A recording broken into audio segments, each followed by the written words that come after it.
রবিবার পিতৃপক্ষের শেষ এবং দেবী পক্ষের শুরু। এ দুয়ের সন্ধিক্ষণের নাম হল মহালয়া। শাস্ত্রমতে মহালয়া তিথিতে প্রয়াত পূর্বপুরুষদের উদ্দেশ্যে তর্পণের রীতি পালন পঞ্চম মহাযজ্ঞের অন্যতম বিধান। এ বিধান পালন করতে রবিবার কাকভোর থেকেই রাজধানী লক্ষ্মীনারায়ণ বাড়ির দিঘির ঘাট জনারণ্যের রূপ ধারণ করে সকলে স্নান সেরে পূর্বপুরুষদের উদ্দেশ্যে তর্পণের মাধ্যমে জল দান করেন। বৈদিক মন্ত্র উচ্চারণের মাধ্যমে এই জল দান প্রক্রিয়া সম্পন্ন করেন তারা।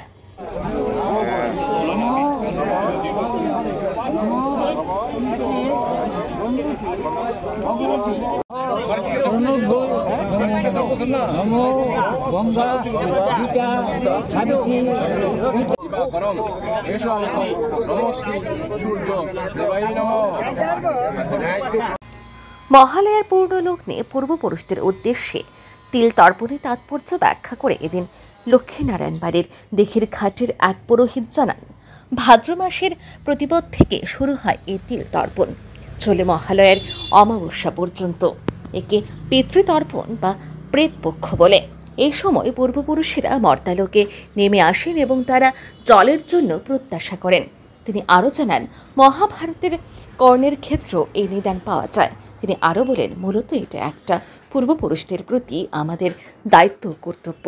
মহালয়া তিথি এই দায়িত্ব এবং কর্তব্য আমাদের স্মরণ করিয়ে দেয়। মহালয়ার পূর্ণ প্রভাতে আজকের এই রবিবারে 21শে সেপ্টেম্বর এখানে লক্ষ্মীনারায়ণ মন্দিরে তিল তর্পণ করা হয়েছে। তিল তর্পণ আর শুরু হয় মূলত ভাদ্র মাসের প্রতিপত্তি থেকে চলে এই মহালয়ার অমাবস্যা পর্যন্ত। এই 15 দিন ব্যাপী এটাকে বলা হয় পিতৃপক্ষ, প্রেতপক্ষ বা অপরপক্ষ।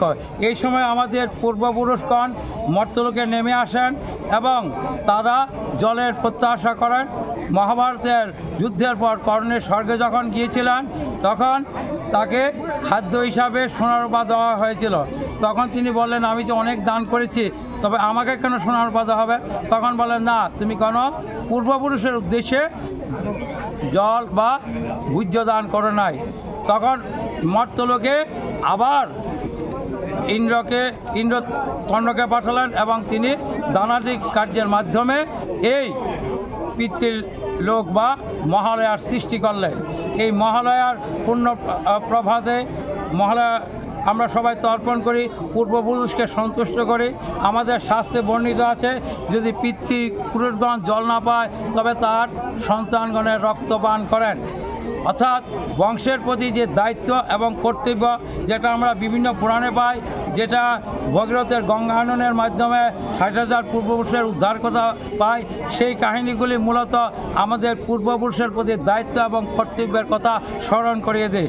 আজকে এই পুণ্য লগ্নে এদিন হাওড়া নদীর বিভিন্ন ঘাটেও মহালয়া উপলক্ষে অনেকে পূর্বপুরুষকে জল নিবেদন করতে দেখা যায়। বৈদিক মন্ত্র উচ্চারণের মধ্য দিয়ে সর্বত্রই সুন্দরভাবে সাঙ্গ হয় এই পর্ব।